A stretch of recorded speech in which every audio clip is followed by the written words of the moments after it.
Hello friends, good morning. আশা করি তোমরা সবাই সুস্থ আছো, ভালো আছো। মুর্শিদাবাদ জেলার ছোট্ট একটি গ্রাম থেকে আমি অর্পিতা আরুষ লাইভ ব্লগে নতুন একটি ভিডিওতে সকলকে অনেক অনেক স্বাগত। আর সকালবেলায় দেখছো চলে এসেছি এই যে দাদাদের এখানে যে কালীটার উপলক্ষে সব অনুষ্ঠান হচ্ছিলো, সেই কালী মায়ের পুজো দিতে, মা রক্ষাকালী পুজো দিতে। তো দাদাদের বাড়ির পাশেই তোমরা দেখেছিলে, তো সেখানে এই জন্য কিন্তু মেন আসা।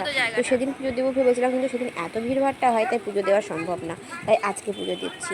ঠিক আছে, তো চলো। এখন কিন্তু সকাল সকাল আমরা চলে এসেছি এখানে দুই দিদিতে, দিদি আর ভাই মিলে খেলা চলছে। দিদি আর ভাইয়ের এখন খেলা হচ্ছে, দুজন মিলে খুব খেলা করছে, খুব আনন্দ হচ্ছে ওদের। এখন পুরোহিত আসেনি, কিছুক্ষণের মধ্যেই চলে আসবে। তারপর কিন্তু পুজো দিয়ে আমরা বাড়ি চলে যাবো। বলতে 1 মিনিট এখানেই বাড়ি। তো যাই হোক, পুজো দিয়ে কমপ্লিট হয়ে গেছে, আমরা এখন কিন্তু বাড়ি চলে যাব। আর ওখানে একটা বয়স্ক মহিলা বসেছিল, সেই জন্য ওনাকে একটু প্রসাদ দেওয়া হলো। আর এই যে দেখো দাদাদের ঠাকুর ঘরে আমি এখন রেখে দিচ্ছি প্রসাদের যেগুলো নিয়ে যেতে হয়েছিল সেগুলো ঠাকুর ঘরে রেখে দিচ্ছি, যেহেতু পুজোর জিনিস। আর এই যে দেখো ঠাকুর ঘরটা তোমাদেরকে সেদিন দেখাবো বলেও দেখানো হয়ে ওঠেনি। তো এই যে দেখো ঠাকুর ঘরটা নতুন করে করেছে আবার। ঠিক আছে, তো যাই হোক, সুন্দর করেছে, দেখতে ভালো লাগছে ঠাকুর ঘরটা। এই যে দেখো, তো যাই হোক চলো, এই দিকটা কিন্তু এখন ক্লিন করে তারপর সকলকে প্রসাদ দিয়ে খাবারটা খেয়ে নেব। ঠিক আছে, আর কেমন লাগলো ঠাকুর ঘরটা অবশ্যই জানাবে। আর এই যে আসলে এটা ছিল মানে যে জেঠুটা মারা গেছে তার, তো সেখান থেকে মেয়েসমশাইরা কিনে নিয়েছে। আর এখন হয়ে গেছে দুপুর দিকে খাওয়া দাওয়া সব কমপ্লিট করে আমরা বাড়ির দিকে রওনা হয়ে গেছি। এখন কিন্তু আমরা বাসের মধ্যে আছি, আমরা বাড়ির পথে রওনা হয়ে গেছি, বাড়ি যাচ্ছি এখন। এই যে দেখো আমরা বাসে বসে আছি। ঠিক আছে, আর এখানকার দেখো কি সুন্দর লাগছে ব্রিজটা, তাই না? তো তোমাদের সাথে একটু শেয়ার করি, এটা হচ্ছে দ্বারকা নদী। ঠিক আছে, আর এই যে দূরে দেখো মাঠটা কত সুন্দর লাগছে দেখতে, তাই না বলো?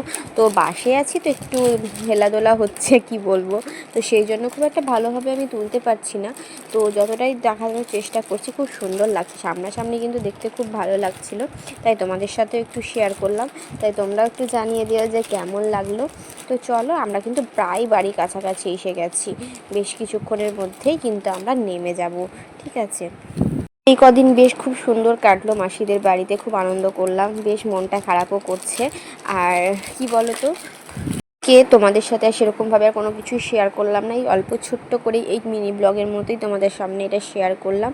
তো কেমন লাগলো ভিডিওটা অবশ্যই জানিও। ভিডিওটি ভালো লেগে থাকলে লাইক কমেন্ট শেয়ার করে দিও। আমার চ্যানেলে নতুন হয়ে থাকলে অবশ্যই সাবস্ক্রাইব করে পাশে থেকো। সবাই সুস্থ থেকো, ভালো থেকো, দেখাবে নেক্সট কোনো ভিডিওতে। এই যে দেখো আমরা কিন্তু প্রায় কাছাকাছি চলে এসেছি। তো কি করব ভাবছিলাম যে তোমাদের সাথে একটু শেয়ার করি, রাস্তাঘাটগুলো এত সুন্দর, গাছপালাগুলো ভালো লাগছে দেখতে, তাই না? আর যেটা দেখালাম তোমাদেরকে, মাঠটা খুব সুন্দর লাগলো। এই যে দেখো বাড়ি ফিরে এখন কিন্তু রাত্রের ডিনার সারছি, লুচি, আলু ভাজা, এদিকে পনিরের সবজি।